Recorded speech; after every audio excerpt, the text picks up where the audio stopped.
Welcome to part 2 of Tastic with me, Nashawn. My guests are Debbie Rowls, who is a solutionist and marketeer, and Heino Jakob, who is a co-founder of JetBlast.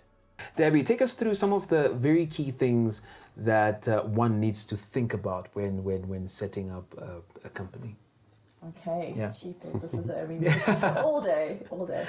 So I think, and for me, and I'm going to talk about, because I'm moving into more of the space of like business as a force for good and really looking and protecting the entrepreneur. Sure. I think, and the world needs a new breed of business people, and we need a lot of entrepreneurs, okay, to generate the economy and to create spending. And I think it's a key thing. All the typical things you'll get, from a checklist. You said you like checklists, like what do you do, the registrations, all those things that you need to do to set up a business. Yes, absolutely. But I think it's also important to look at how you protect yourself as an entrepreneur, as people, human beings in that space, because it's hectic. Running a business is like, that's the best MBA that you can ever get in your whole life, for free. Okay. And I think it's really important to understand, especially in partnerships, who are we coming into this together? Like, we obviously, and agree that you have a certain set of values or an ethos that you're going to operate on, because I promise you, when things get tough, that human relationship is what you need to get you through that. Okay. Yeah. And I suspect that they connect on a certain, like, this is the way the values are there in terms of how we're going to run this business. And I think that is even more important in terms of some of the checklist stuff, in terms of ensuring sustainability in your business, is understanding why we're in this together, that we kind of have a shared vision for where this business is going, from a human perspective, because when the going gets tough, that is when you're going to people protect themselves and they move apart from each other. So so that's a slightly different answer to what. So would you say that is the very same process with small companies and big companies, or is there a difference there? No, absolutely. I think the thing with purpose and starting from that space, it's like human beings. A business is about human beings. A business is just a collection of human beings, okay, with a shared goal or purpose. So whether it's one or two of you together, or if you're in a big corporate, that's what, and that's where the whole world is shifting, is understanding, what are we doing here together, and connecting in a human space as opposed to just in a business space. I'll call it a capitalist space, but in a business space, okay, just about making the money. It's about what are we doing here together, what are we going to leave behind, as opposed to, are we just going to sell this business and make millions and go live on a beach in the Caribbean? No, it's a journey and it's a process. I think it's exactly the same thing. If you run by yourself as an entrepreneur, and you don't do that often, because the founders of a business are usually the visionaries. They're the people who give the personalities to the brand. Yeah. And when you are in a big business and big space, you need to craft that. You need to create a value structure and a purpose structure for that business, for people to gather around. Yeah. What do you think are some of the challenges that new businesses experience? Sure, we can have an endless list. An endless list. I think it's hard to keep your focus, shiny object syndrome, that it's really easy. Like we said, there's lots of ideas. Which ideas do you pursue? Which do you park? How do you really keep focus on your core strategy? That's one of them. People, okay? Yeah. Finding people to support your journey is a really difficult thing. Yeah.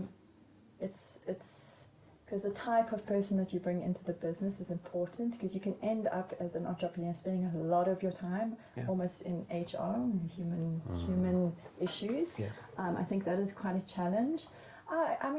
There's so many different things, and having cash flow, I think that puts incredible pressure on businesses, and it's really difficult to know when to scale and when to stay in your lane.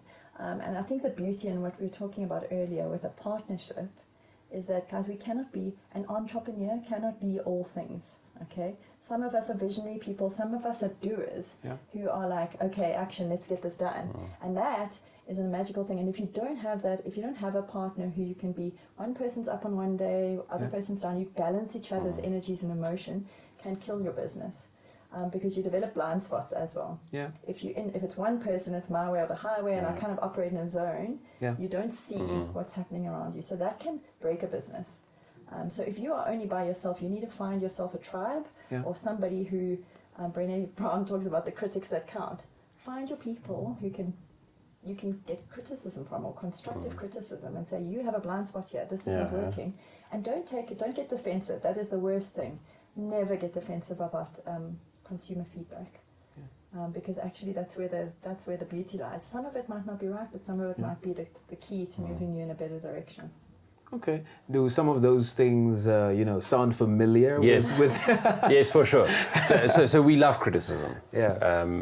It sort of goes against from where we come, because criticism, you as a pilot, you're professionals. I know this is what I should do, but okay, I'll do it. So we had to learn that, but we're listening to people. Yeah. We know if it doesn't fall within what we want to do, if it's really out of, people come with ideas and say, listen, this is what you need to do, but we know this is not where we're heading. Yeah. We'll scrap that idea. But otherwise, we listen to people and we change constantly. That's why I said earlier, so we sort of a river going, in the direction, but if that positive criticism comes, or how we can change something, make it better, we listen to people and definitely apply it. Okay. What would you say then is your constant challenge with this business? You did share with us earlier some of the challenges that you've been experiencing, but what is that one that stands out? It's just there. It just does not go away. It's becoming a house brand. So that's with 1 year, it's difficult to do it. It's not easy. It's unreasonable to also to make it in 1 year. But that's what we want to do. So we definitely want to be on everybody's lips. We want to be in your face in a good way, that people know about us and get out there. So that's for sure the biggest challenge that we have. Okay. But things behind the scene, we can deal with that. Okay, so Heino, Debbie mentioned something about cash flow. How is the situation there with Jet Blast? How's your cash flow and your staffing as well? Yes, so that's a balancing act. So we were at the point where we were obviously putting money forward to the company to afford certain things. Now we want to scale, so we want to, if you start buying bulk, for instance, you're reducing your pricing. So even with everything that's increasing, we can keep our pricing where we want to, but it costs money. So it was a balancing act of what do we park the new ideas, what do we push, what do we take slower, but it's looking good and we're happy with what we're doing so far. Okay. Definitely the warmer months is helping us there. And then staffing. So we started off with lots of automation, first of all because we didn't know exactly in which direction we want to focus fully on. So it's tools that we needed in any case. So we said, okay, we will start off on our own, start learning everything from scratch before we start employing people. And then we can teach them. How can I teach someone how to do this if I myself don't know how to do it? So we still need people. And that's part of our scale side. So we've employed our first employee, Dylan Garisep. Okay. Fantastic guy. We're very super excited to have him on board. He's way more energetic. He's a youngster. He pushes it there. He's got ideas and he's not afraid to come up with ideas. And we're listening to him. Okay. So we're quite excited about him. And soon in the future, not too long, we'll have more help. Just feet on the ground. Get our stuff, also to increase the production on the back. For the events, we use a couple of young girls. They're all students, so they love the extra cash on weekends. They know the product. With the one we've decided December last year, so she's been with us quite a while now already. So she likes it, and we enjoy her and energy as well, and it's working for us. Right. So your brand, Jet Blast. Let me get that right. Jet Blast. I don't know why it feels like a tongue twister. Jet Blast. How different is it from, let's talk specifically larger ice pop companies? I think the personal side comes in. Yeah. I think it's more of a connection, so we connect a lot of our customers. It takes up a lot of time, I have to admit. So that's one of those challenges. It will be difficult to keep that as you scale. So we will rely heavily on people in the future that have the same vision as us, that portray the same message that we want to. And quality. We stand by that. That's what we're pushing very hard. It's not just another product out there, and affordability. Those are the core things that we want to keep focusing on. Okay.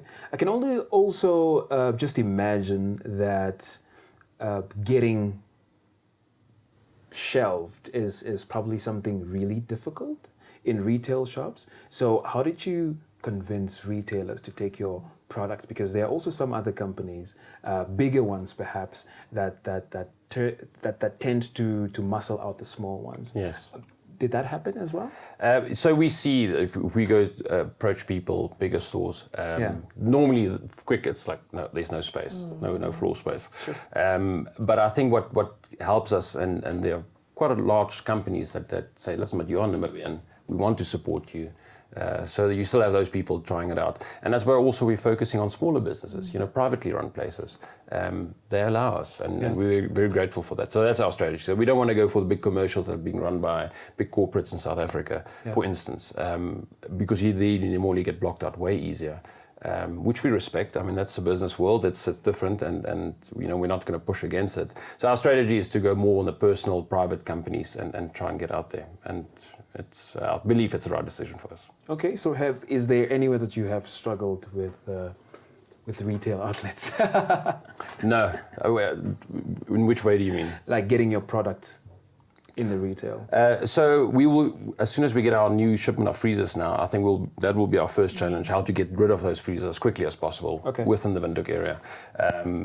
So up to now, no, we haven't been struggling. Actually, we've been very fortunate, companies coming to us, say, listen, we want to stock your product. How can we do you have freezers available? But that's going to run out soon. And then we'll have to start working more on a strategy. How do we get into those bigger companies? So I'll answer that question maybe next year. All right, no problem. All right, so take us through the manufacturing process of your products. Sure. Yeah. So it starts literally from scratch. We have our base mixes that we have together, mix that together, add the fruit. Actually, before that, it starts off with testing. So if we do a new flavor, it's experimenting. Just get a basic base, try that, and we said yes, no, it doesn't good, change it a bit, and from there on. So we got our base mixes that we put in. We've got your sugars that you put in, the fruit that we put in. Basically, we have a big freezer or a big homogenizer, industrial homogenizer that mixes everything very finely together. The fruit, it really gets it together. From there, it goes into molds. We freeze it up at -25. It goes quick, and from there on, it goes into the freezer where we keep it going until we've got our batch going, and then we load it onto a flow packer. Yep. That's our biggest helper in the factory, which is unfortunately a machine at this stage. But that's where we get our professional the logo packaged on, and from there on, it goes into boxes, and we freeze it and distribute it from there. All right, so Debbie, let's talk to you a little bit more as well. You were on the previous episode, and we spoke about brands having to, or companies having to relook in terms of their branding. Do you think that companies do that enough, like relooking at their branding specifically? I think I don't. Okay, you always put me on the spot. I don't think that they do it as often. Especially startups, because you get so involved, you get really busy, and you set it up perfectly, and you set up your Facebook pages and your branding, and it looks really good, and I think it's really important, as we said last time, to take it to once a year, just to look at it from the outside and do a little bit of an audit, because what happens is, as you were saying, Heino, is you kind of refine it as you're going. So the messaging that you put out when you start, and I mean, a typical example is like setting up your website. You kind of set it up and you leave it there, and you park it, and then you find that in a year's time, actually we're saying different things about ourselves. We've really refined our positioning. We've tweaked the way that our products look and feel, and you forget to update that stuff. So it's really, really important to go back and to do consumer research. Sure. We don't talk, often we get so into the strategy, like, okay, cool, this is the strategy for next year, this is what we're going to do, we expand here, but you don't stop at a point in time and say, okay, cool, how do you guys feel about us? Do some research when you do at the events, like, how does it feel? Do you like the way it looks? Maybe because consumers change, and their needs change, and it's just good to keep it up on. Actually, like with Heino and Darren, they're in it at the moment, so you probably find you're having those conversations even more. So it is fine when you're in the beginning and you are at the stands and you're chatting to consumers, but when you do scale in 2 years' time or 3 years' time, you're not there at the front of your brand anymore, so you kind of lose that connection with what's happening out there. All right, so Heino, you and Darren, have you relooked branding for Jet Blast since you started? It's almost a year. Shame the first year.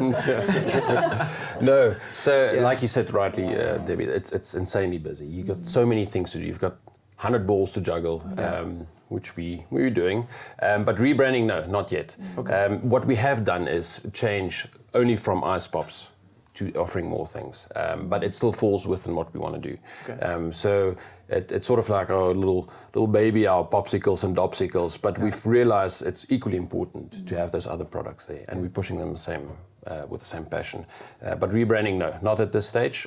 We need to keep going where we are, but I'll take that advice. And once a year, we'll have a big meeting and.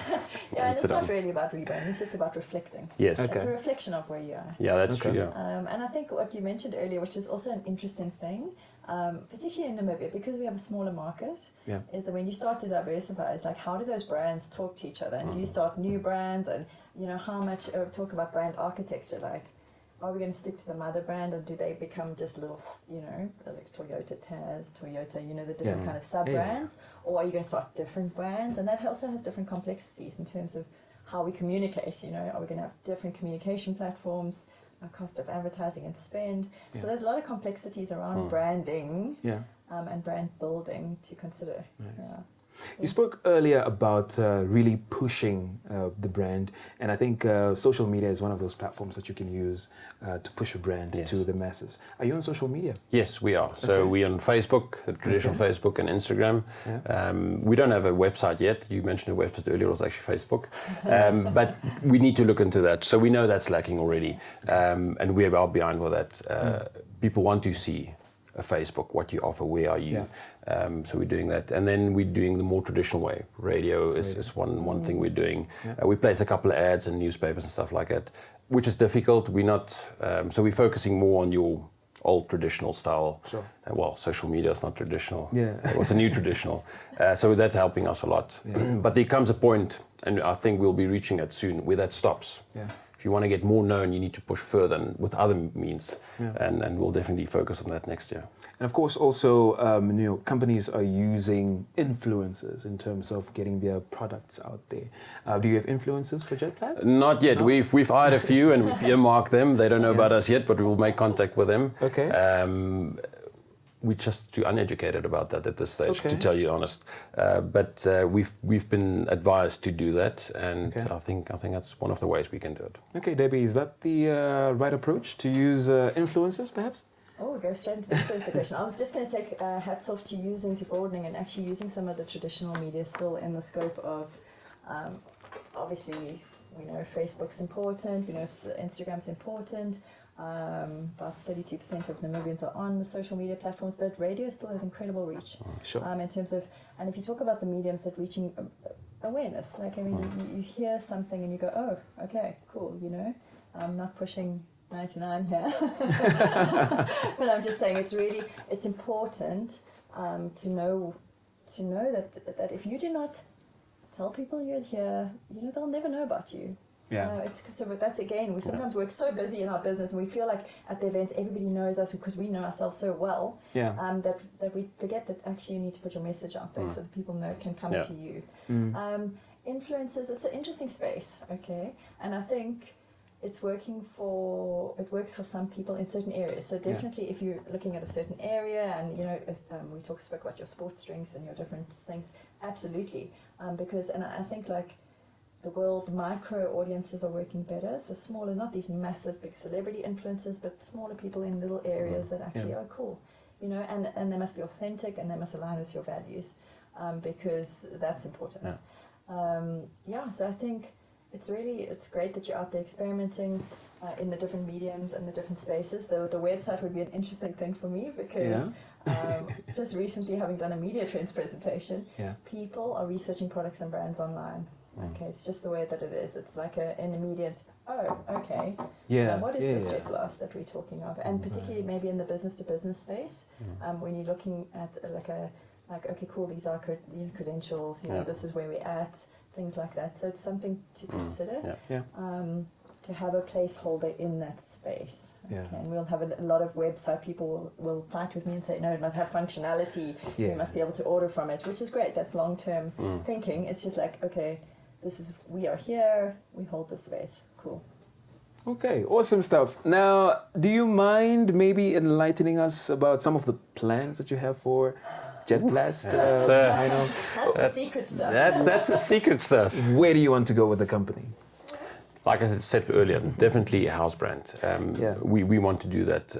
It would be nice to be in the beginning, major towns and cities in Windhoek, in Namibia. But that comes with the challenges, and as we said earlier, we're focusing on Windhoek. We need to get this perfectly right before we're moving on.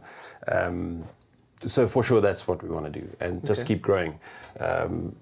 Offer the same stuff we do now. Slush rentals, the sports drinks. So the sports side for us is very important. Namibia is increasingly on the sports scene, and it's incredible what we're doing, and we want to be part of that, and we want to support it.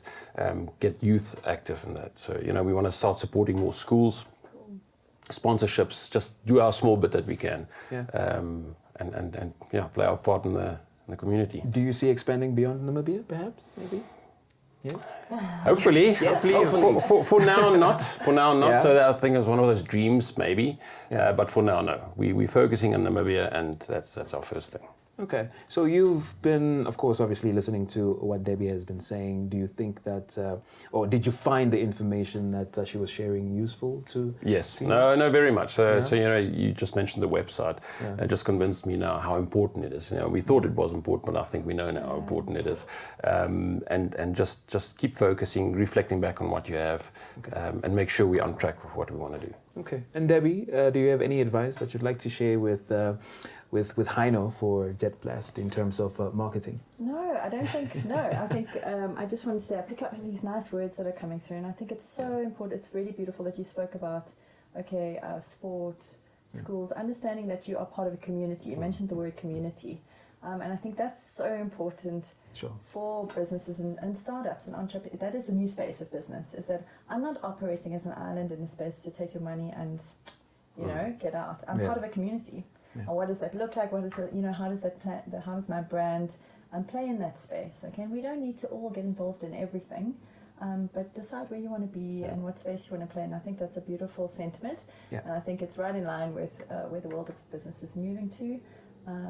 So I think that carry on doing what you're doing. I think it's excellent, and time. It's a process. It's a journey. Yeah, and it's about taking the right learnings and moving forward from there. That's fantastic. Debbie Rowls, Heino Jakob, thank you so much for appearing on Brandtastic. Thanks very much. Thank you, Nashawn. Appreciate it, and thank you to 99 FM as well for having us. It's been a real pleasure discovering more about you both and the skills behind marketing brands and setting up a new company. Don't forget, all our episodes appear on all platforms, including the 99 FM app, YouTube, Spotify, Apple Podcasts, Amazon Music, and Google Podcast platforms. Plus, you can download every episode to listen again. Please join me, Nashawn, next time for Brandtastic.